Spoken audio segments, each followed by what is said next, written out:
Hey, it's Gerry here. Quick one before we start. Head over to thisishcd.com and create your free account.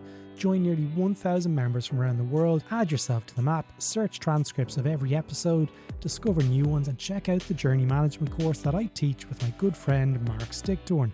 The link is in the show notes. That's thisishcd.com, helping people design a better world. Now, let's get back to that episode.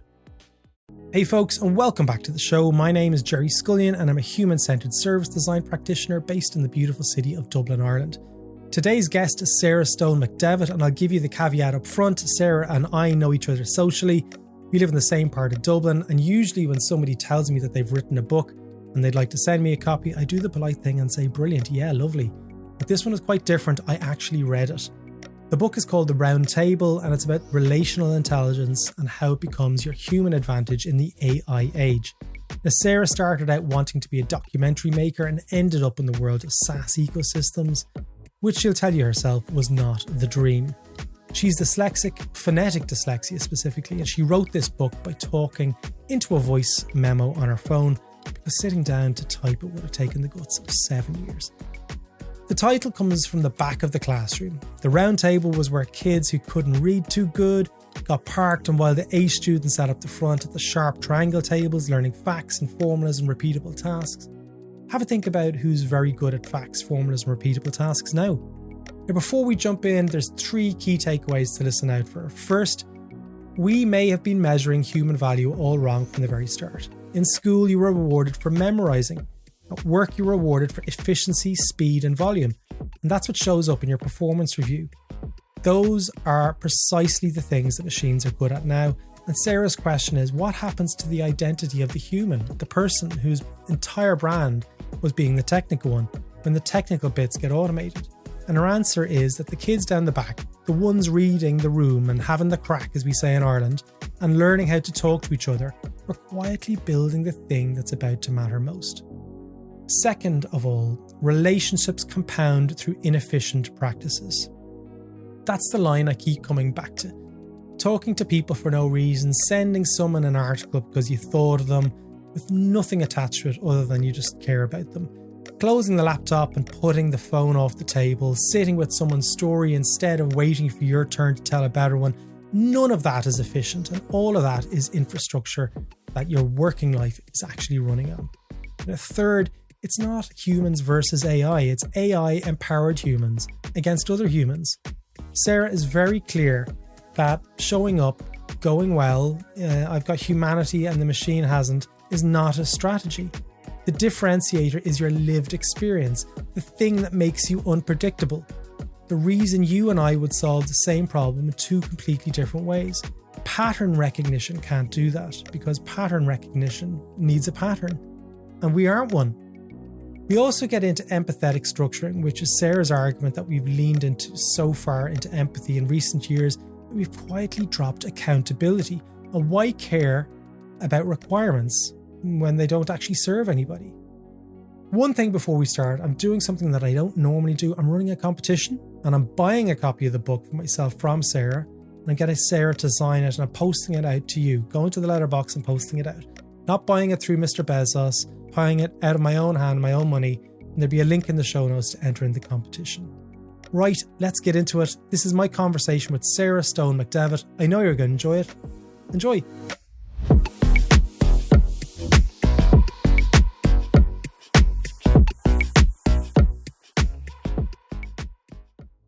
Sarah Stone McDevitt, I'm delighted to have you on the podcast. Very warm welcome. We're both in the similar area in Dublin, and a huge caveat up front. We do know each other socially. And usually when people say to me, I've written a book, and they want to give me a book like this one, I usually kind of go, brilliant, yeah. But this is a bit of a different book, which we're going to come to now in a minute. But Sarah Stone McDevitt, for anyone who doesn't know you, maybe we'll start off, tell us a little bit about yourself, where you're from and what you do. Well, thanks, Gerry, first of all, for having me on the pod. A joy to be here with you. So where am I from? Well, without giving my full origin story, I am originally from Sligo, very proud, originally from Sligo. Home of West Side. Yeah. Oh, yeah. Home Westlife. WB8's before that. And took us a while to get another hit. Yeah. And yeah, I've spent the last couple of years. I suppose that the funny thing is, I started out with a dream of being a documentary radio maker. Did you know that, Gerry? Did you know that about me? And life took me in the direction of working in advertising and media and eventually tech. And so I work in the SaaS world today, in ecosystems. Yeah. And you must have pinched yourself when you reached that pinnacle of working in SaaS. After, your dreams of being a radio documentary maker. You must have, well, actually, I was so wrong. Here I am. I find myself in the wonderful world of tech, the wonderful world of AI, which your book, which is aptly named The Round Table, How Relational Intelligence Will Become Your Human Advantage in the AI Age. Tell us how you came up with the book and what's the story and where you came from to get to this point. Yeah, so I will tell you that the way this started is I get asked to talk about AI a lot, right, in a professional capacity. And I was asked by someone organizing an event, would I speak about AI? And I've said, no. I said, can I talk about something else? And they were like, well, what are you going to talk about? I said, I don't know. But what I do know is that there's a lot of conversation around what AI is going to change about the way we work. And, even parents are having conversations about, what does my child need to be good at in the future? So I started to kind of, I suppose, ruminate on that a bit, and was just observing what I think will still be true and be important for humans to have in the future. And so I did this presentation, and I remember a friend of mine that I had run it by was like, yeah, I mean, sure. And I presented at this event, and the audience had this really positive response to it. They were just like, I suppose that the response I got was, and what's in the book is, I'm trying to make something that's intangible tangible by giving people a direction to go in as to what will be the thing about humans that will be most successful. And so I remember we went for dinner that night, and she said, wow, who knew? Right? It just was like people were really connected with it. And so from there, I ended up doing a TEDx talk in Dublin. And during all of this, every time I spoke, people said, where can I find out more information? Like, is there a book on this? And I was like, no, there's no book. And I think it was just the reason the book came to be is that people kept saying to me, where can I learn more about this? And that, I think, was the push for me to go, okay, maybe I should put some of this down on paper, and share a bit more of my point of view on it. So like the tangent to all of this is, you're dyslexic, the background to this, and you've used AI to help you write the book on Relational. And I know every other podcaster out there has asked you probably the same question. But what was the experience like of writing the book, and what did you gain from using AI, and what do you think you lost? Yeah.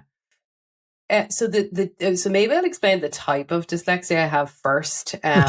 So the type I have is phonetic dyslexia, which essentially means that I have trouble with converting sounds into letters on the page. So the idea of me sitting down to type a book, it would have been possible, but it probably would have taken me the next 7 years. And I know like technology is all around us, but when I was working and even in school and in college, the running joke was every day with McDevitt was a spelling test, because I would say, when I was trying to come up with a word, I'd be like, give me what was the word to start with? And then they tell me the letter, and then I could kind of go from there. But I have real block just about the letter. Yeah. So with AI has completely revolutionized my life. Even if it's, more basic forms, like when you're using your WhatsApp and you can use a voice note, or, you can talk into your text and it tells you what the word is. That has kind of changed my life completely. With the book side of things, as I was pondering, how would I possibly write a book? Like, that's ridiculous. I started to capture my ideas on my voice memo note taker on my phone. And I discovered that it translated the sound into script. And I was like, oh, I was like, this is quite interesting. So some would say maybe like a crazy person. I just was talking to myself and I used the memo to capture everything I was saying that then became Word. And I was able to then transfer that into, an actual document. And it was one of the interesting things, actually, when I started to work with my developmental editor. She said to me, everything's in the spoken word. We're going to have to change that into the written word. And that was one of the challenges of, I think, for her, was to change what I was saying into something that was a book as opposed to a kind of audio telling a story, if you know what I mean. Yeah. There was a piece in the book that I remember reflecting on myself, kind of going, yeah, this brings up memories for me. And that was in the early 2000s. You call it the disconnection zone, where there was this kind of shift when the internet came in, where suddenly we moved away from receiving communication from businesses through post into email, and payments were expected quicker as opposed to 28 days. They were down to 7 days. Things like that really started to get a little bit more, if you want, hot. If you want, for humans and consumers out there. Are we in the same thing at the moment, where we're in this melting kind of boiling pot and the water is just getting hotter and hotter? Without asking too much of a loaded question, what's behind all of this? What are we in a hurry for? That's a great question, Gerry. What are we in a hurry for? Unfortunately, I think in the last couple of years, I mean, I am a Gen Xer, right? So obviously, you're super cool. That's all I'm going to say. Super cool. Is the first thing to say. Yeah. But you and I are belong to a similar generation, so we had to wait for the ad breaks. And when we left the house, I do remember Christmas Eve Mass being a particular point of contention, where you would miss whatever telly was on the BBC because you couldn't possibly record it. And so patience was something that we had, and a willingness to let things go. I think actually as humans, we were able to forgive and forget a bit more. Mostly because things weren't constantly being recorded and captured for all eternity. I think we have an issue with patience now. I mean, our children have no patience. Everything needs to be immediate. And patience is required, I think, for creativity as well. You see it often in many of the arts, it requires patience. But in that patience and that re-review, things are better. Whereas I think when we think about even today with people vibe coding the hell out of things, or people building just for the sake of it because they can, we're entering a world where there's going to be an awful lot of crap in the world, basically, that has no cohesion. And I also think that our mistakes are forever captured in whatever capacity, whether they're professional or personal. We don't have really that ability to just, we made a mistake, learn from it and move on. Things tend to live with us forever. And I think all of those things combined, we're reaching a boiling point where people themselves are going to start imploding on themselves, right? And AI is probably adding another layer on top of that of speed, where things don't really matter anymore because they can be so recycled and passed over so quickly. I don't know that there's people are building things that are truly great anymore. Some people are, of course, but I think the speed takes away something in the craft. Yeah. So that speed is something that I'm really interested in. Are we, when we use AI, you were saying there that it helps you with your communication, helps you with, the written word and stuff. But in the professional capacity, this constant urge to get stuff done and be productive and to be seen to be productive, what is behind this, and what can we do to kind of release that pressure valve a little bit? Because if we know that, and a lot of people listen to this podcast know that the importance of taking a breath and taking a step back and reflect and stuff, how do we actually nudge our organizations forward to be a little bit more reflective and more compassionate towards the people that are working in there, as opposed to just saying, let AI do it, let AI do it? Well, I think I think like we're talking about something as well that's very in the moment right now, right? Mm. Because there's panic amongst many people. And some of the volume of communication and volume of work is being caused by this human need to prove that we have value and that the work that we're doing has value. And it is a kind of case of let's throw as much mud at the wall to see how much of it sticks, right? Whether the person on the receiving end of it is actually viewing it as going, wow, I'm so glad that you pumped out like 150 bits of rubbish today because at least I saw you were busy. I think is something that we're going to realize in the relatively short term future. People will be like, I get that you're pumping in a load of volume here, but it's not particularly useful. I also think that it's the what. So like there's a term I like to use, human capability consulting, which is really like understanding what humans are excellent at and what the AI is good at. Yeah. We kind of have everything swooshing around inside a bowl at the minute, right? We have humans and the AI all swooshing together. And I don't think businesses have properly looked at how can we get the AI to do all the stuff that is not particularly good for humans or productive for humans or doesn't release our best creativity. How do we do that in a way that like keeps the lights on, keeps the business moving forward? That's all great.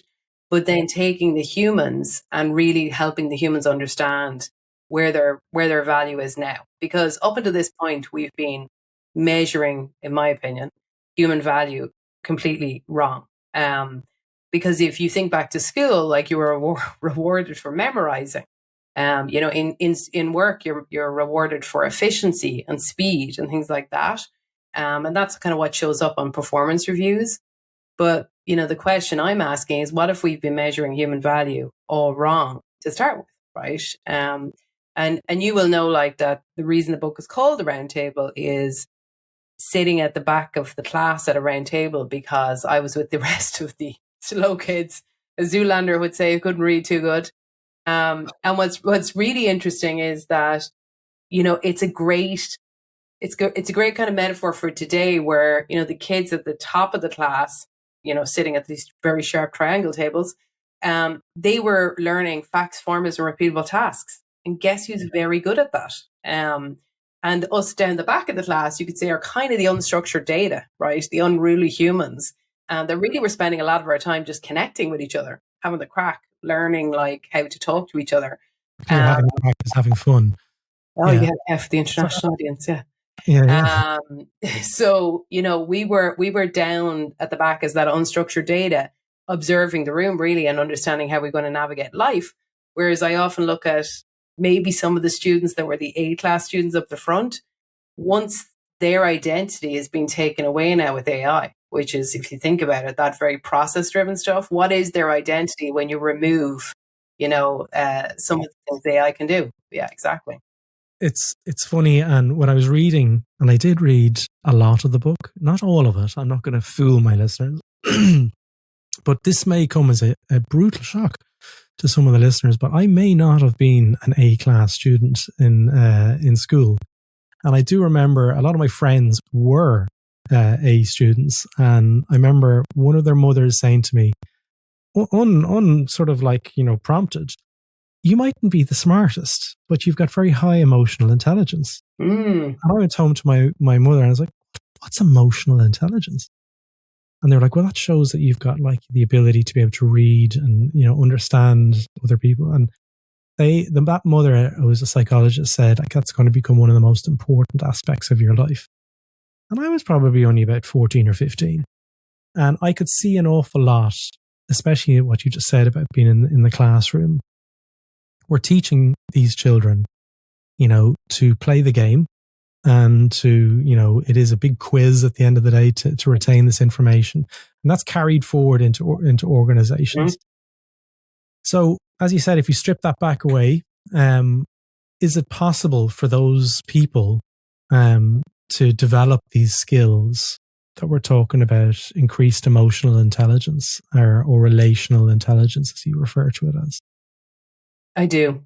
You do believe in that? I strongly believe in this. And I do think that, I was saying to someone the other day, I was like, currently we have a situation, and it used to be even stronger, maybe 1-2 years ago, And not to pick on any Daves, but I don't know why I always pick the generic name Dave, but there Can we would pick be some people, a generic name like Sam? So it could Sam, be, Sam or Dave, right? Yeah, that's my usual. But these people will come into a professional setting, a meeting. And because their entire identity is locked up and, Dave's the technical guy. Dave goes to himself. I don't need to have a personality because my identity is wrapped up inside this idea that I'm technical, right? Yeah. The brand is technical. The brand is technical. The problem with that kind of brand nowadays, obviously, is that AI is, starting to and will replace some of those, I suppose, attributes, if you will. And so people start to need to lean on other things that, bring value to that room, or otherwise there's no really point you being in that room. And so one of the things I talk about in the book is that for me, having kind of observed, I'm not saying this, Gerry, I'm not a scientist or anything like that. I'm definitely not an academic. I mean, God knows. But one thing I learned through is conversational learning. That's my thing. I listen and I learn. And I, ask people questions. I use analogies a lot. That's the way I learn. And through that, I kind of was like, there's kind of 5 things that people who are very good at connecting with other people do. And it's interesting that that woman said, you're not smart, but you have this. For years we have a term called street smarts. And it is actually very much that's kind of social intelligence. You could even say it's physical intelligence. And so, I think emotional intelligence is very much a form of smarts that some people lack, and with detrimental effects. Like, I think we discount the impact of not having that form of intelligence because we value the wrong things. As I said, I think we have valued and put people on pedestals that, and we see that sometimes in the medical profession, where we see doctors that have absolutely no bedside manner, no empathy, but wow, they could remember those medical textbooks. So I think, for me, I feel strong about this. But the 5 things I look at is, one is something I call awareness. Now, I will say, Gerry, and you know this, nothing in the book is rocket science or anything that's new. It's just a different way of framing it, I think, in today's world. Your 8-year-old granny would probably respond and go, for God's sake, don't tell me to suck eggs, as they say in some parts of the world. It is common sense. Self-deprecation humor used in Ireland very, very often, folks, where Sarah tries to belittle their own production of what they've created. And I'm not going to stand for it on this podcast, okay? Because it is very, very, the work is really strong, but there's direct, there's a lot of symmetries and synergies between human-centered design, and a lot of the stuff that we're talking about is empowering the people who may not have natural, as you say, street smarts or emotional intelligence or relational intelligence, the ability to be able to build those connections with other people. And that's what came through in the book for me. It's so, so important. You're a natural connector, Sarah. You've obviously, it's served you well. Those behaviors have served you well in your career. So in the effort of kind of like moving through the book, you've got 5 strategies at the end that if you were, and I do just training, folks, as you know, I like to break these things down into different pieces. Can we walk through each of those 5 pieces for people to be able to kind of like understand? You think you refer to them as signals, is that right? Yeah. The 5 signals. I love that. So I think the first one, I'm looking at the book, so I know for a fact I'm not thinking, I'm actually telling the truth, is awareness. Okay. Practice reading rooms and noticing contradictions between what people say and how they say it.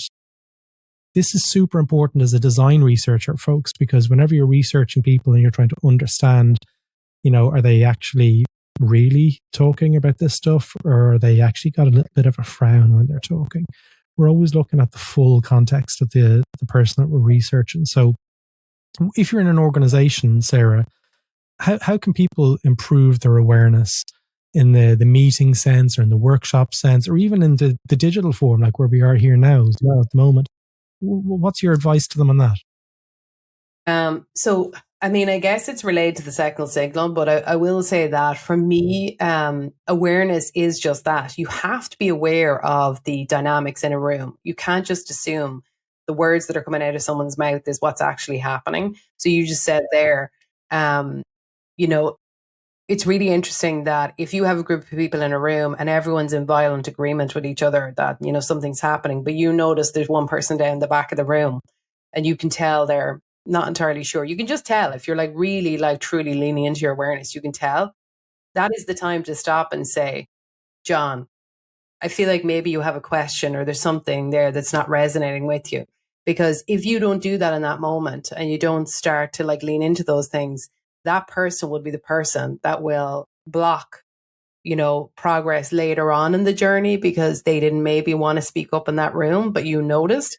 And also another thing I'd say is if you know that person in the room is, you know, shy or maybe they're not an extrovert, you can then, you know, connect with them outside the room after, go, listen, when we were talking about that, you didn't seem so sure. Like, do you want to maybe go for a coffee one-on-one and we can dive into what your issues are?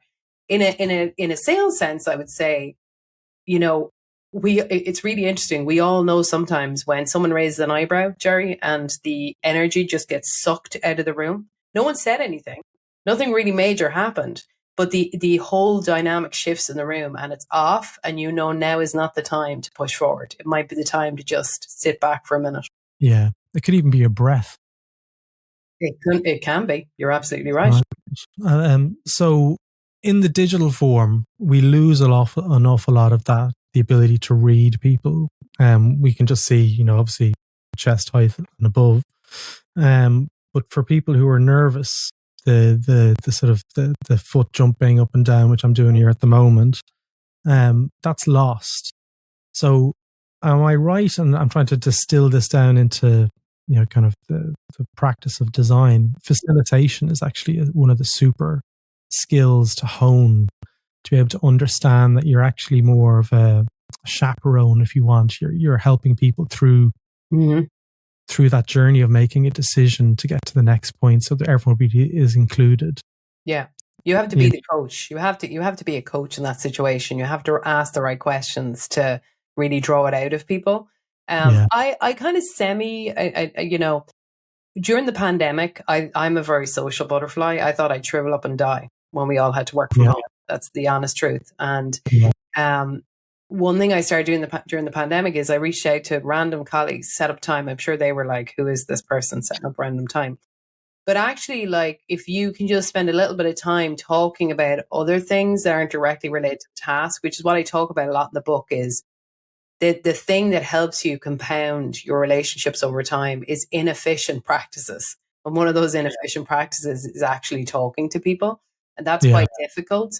But you can actually, if you can spend time, you know, talking to people from a digital sense, you can actually tell when they're off. And there is some tells. Your face tells quite a lot. So you just need to be more aware. I'm trying to think of context of organizations that I might have encountered where certain people may be neurodiverse, but we didn't really realize it at the time. And we just said, they actually don't like interaction. They don't want to be disturbed. So you reaching out and saying, hey, do you like to get some time with some people? They'd be like, what the is going on here? I don't want to have a conversation with this person. Help me understand the relational intelligence piece regarding how you interact with people like that. Yeah, it's a good question. So brilliant question, in fact. So here's one of the things that I personally have done over the years and continue to do. I will ask people who know a person well, like what's their how do they absorb information, like what's their preferences. Now, when I walk into a presentation, if I know I have 20 minutes for the presentation and I'm speaking to, like, you know, the CMO and the their chief financial officer, I know instinctively a chief financial officer, based on their personality type, likely on their role, is they're going to be a details oriented person. They want to know the exact how, but you only have 20 minutes, right? So in those situations, I will present for the CMO, which tend to be more top line. Don't want to know the details. Just tell me like the good stuff. But I'll always start the conversation with going, now, I have a pack for you to take away that is going deep in all the detail. so that you can have all of this, and we'll set up an additional meeting after to go through the questions. You can immediately see the detail-oriented people in the room go, because they're going, okay, my particular communication style has been catered here for, but we only have 20 minutes. We can't go totally into the weeds. And the CMO is like delighted with life because you're catering to that particular meeting time. So I think it is understanding the different personality types you have in a room and trying to at least connect, even not in that moment, but what you know they're going to need after the fact to help them through and make a decision. And even to your point about, whether it's setting up a coffee, I sometimes have people that just interact with me completely over email, and they have like 25 questions, and I know they don't want to talk to me. So if that's their particular communication style and it's detail oriented, then I'll respond to that. So I think it is just at least understanding everyone doesn't communicate the same way as you, and trying your best to understand what is their preference and meeting them where they are. So if you don't know those people and you don't have any of the friends around them, is it just helping them shape their own kind of preferred agenda for those kind of events? No, I always ask them. I think you just have to be, tell me a little bit like what suits you in terms of the way you, consume information, and how can I make this the easiest way for you? And people are generally delighted with that question. They go, well, listen, I'm not one for meetings. I much prefer a presentation. I much prefer a document. I much prefer email, whatever it is. I have some people who's just voicemails, like just voice notes over and back. I think sometimes we assume that the test in life is that we're mind readers. And sometimes I think the best thing we can do is just ask the simple question. And people often are happy to answer it because it makes life easier for them. Yeah, absolutely. And the second signal, I'll try not to do any music. Eliminate digital distractions during important conversations. Now, I find this very difficult. When you're working for yourself, you're kind of like spinning plates. Mm-hmm. Practice giving your full attention and active listening. I love that. Learn to make others feel truly seen and heard. Okay. So, in your experience, can you give us an example of what that might look like in a physical sense when you're in a room? Mm-hmm. What are the things that you kind of go, this is a must, this is like the non-negotiable, what do you tell people when you're having those kind of meetings? Well, for me, so the signal, like as a whole, I call it presence, and kind of the short version is being fully there, whether it's digital or whether it's in person. In the in-person sense, I've often been shocked the amount of times I go into meetings and people have their laptops right in front of them and their keys on the keyboard. So for me, I don't bring my laptop to a meeting unless if you're in the meeting and you're talking them through a presentation or you're talking them through a data point, that's completely fair. But then when you move to the conversational part, I close my laptop and I put it to the side. I always keep my phone completely off the table. And, like right now, I have my watch on the do not disturb mode, right? Because I'm fully engaged with you.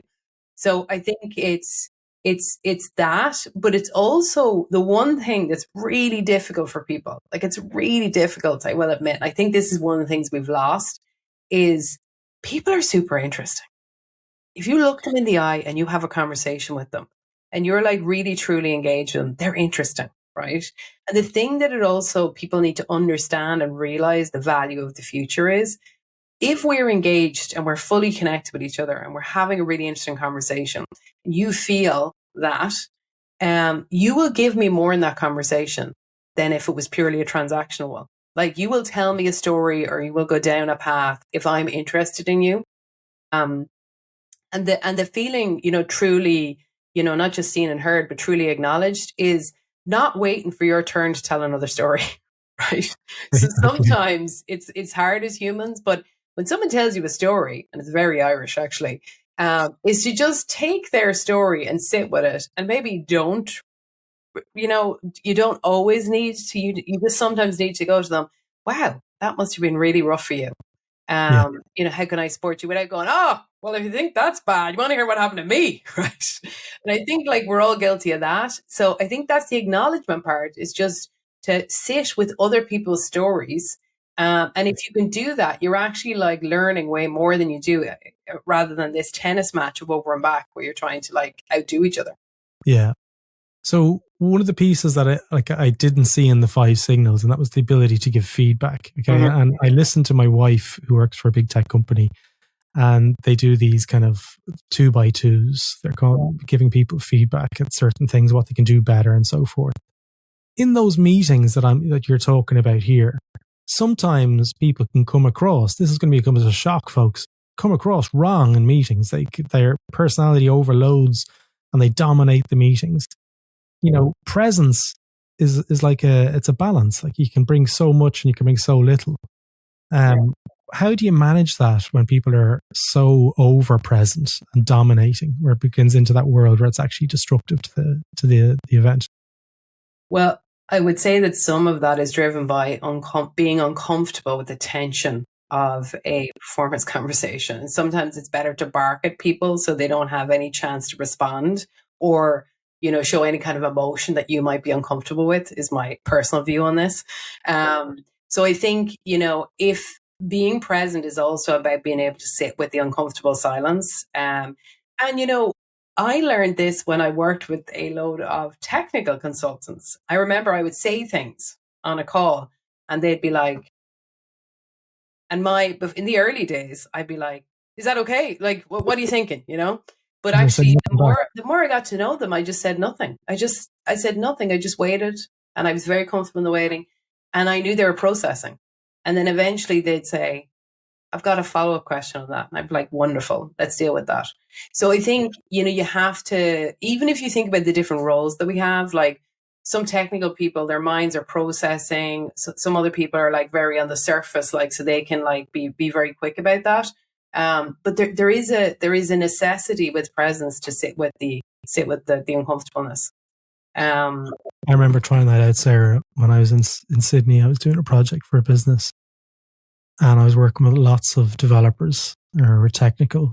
And I said, I'm just going to wait. And I waited I was given more room to kind of think and process. And probably the worst sound you can ever hear at that moment is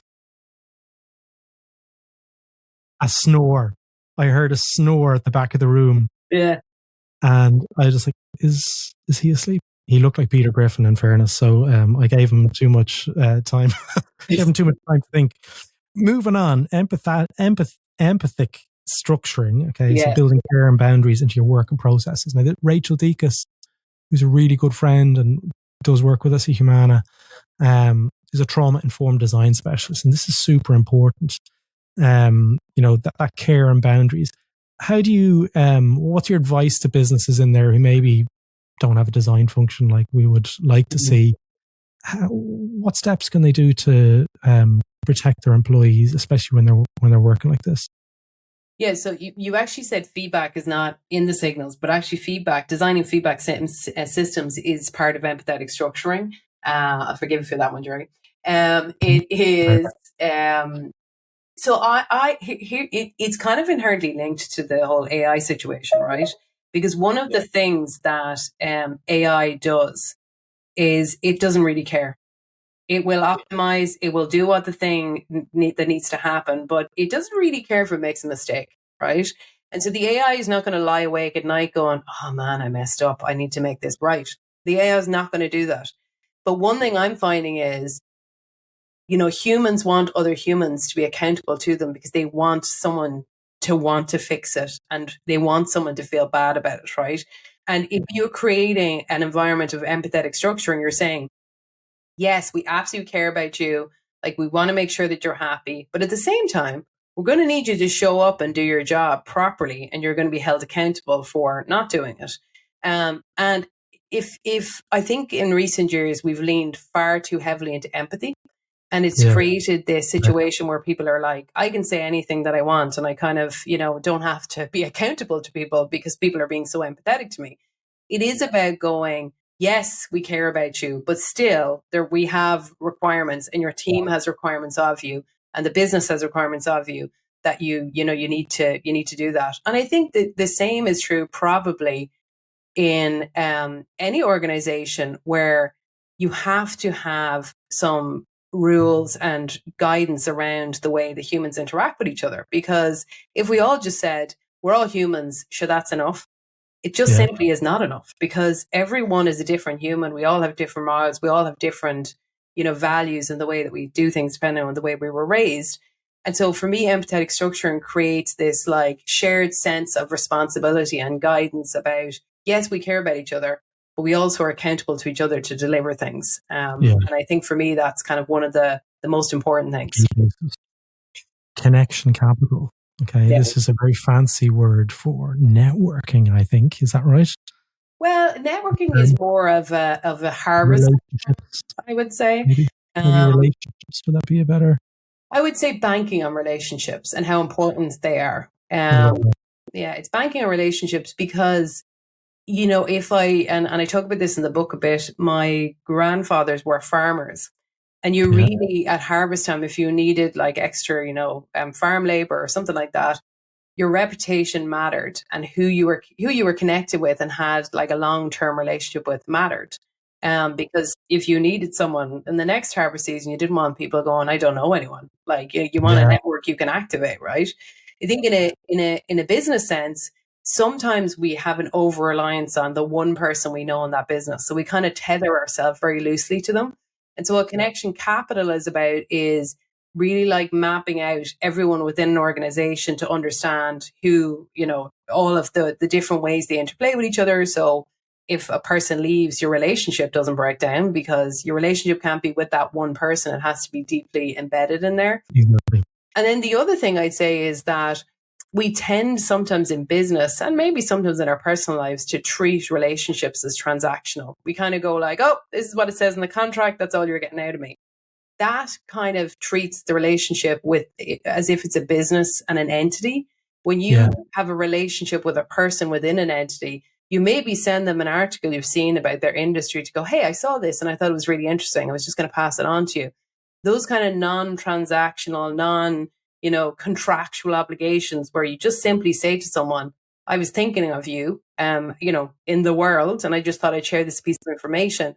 That is what starts to build like real relational infrastructure, as I call it. And then the kind of, I suppose, byproduct of that often can be higher referrals for you. Because, that person goes, hey, who I think is great? So connection capital is building up the capital that you will have that will pay dividends long term with those relationships. Oh man, this kind of scares me, the superficial nature of people kind of going, potentially automating, the superficiality of kind of like, hey, Gerry's interested in service design. I've seen this link over here. Share all of these links to Gerry, and then I get bombarded. I know, but you would inherently know the difference between what was automated and what was real. I do believe that. You could start cutting out the newspaper articles, Gerry, and like just send them in the post. Then we're end up going to get like a little farm over, like, in another part of the world where people's tasks are cutting out the newsletter. True. Posted in the post. Anyway, I'm being totally cynical. So human differentiation.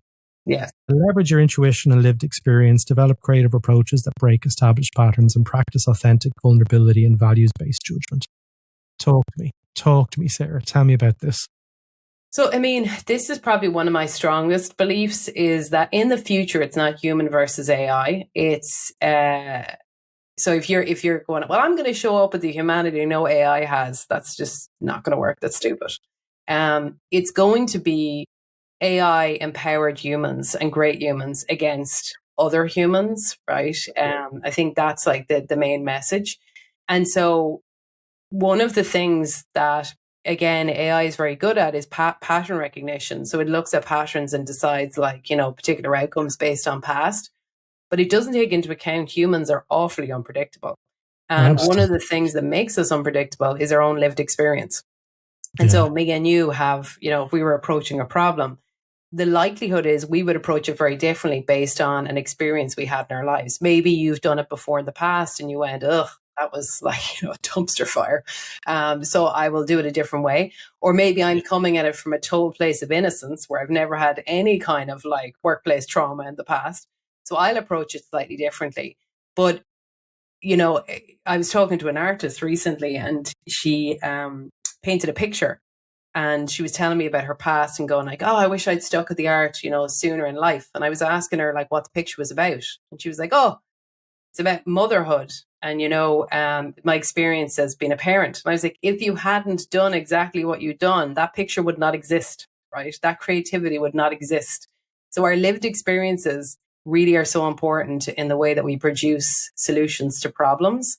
And so this is, for me, the human differentiation is about, yes, with the AI, but also with your own lived experiences, your intuition, and the thing that flavors you as a person.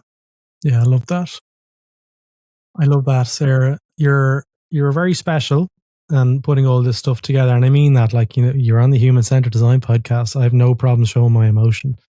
I'm going to put a link to the book, okay, in the show notes. And I'm going to do something that I don't usually do, but I'm going to run a competition, and there'll be a link below for you folks who are listening to this. If you want to win a copy of this book, I'm going to buy it from Sarah. I'm going to get it signed with your name as well, and I'll post it out.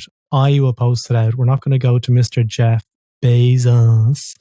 We'll sign it. You'll cut out a paper article to put in the book to prove. You know what? I'll even draw a wee little picture, and I'll put it in the book as well, like, for you.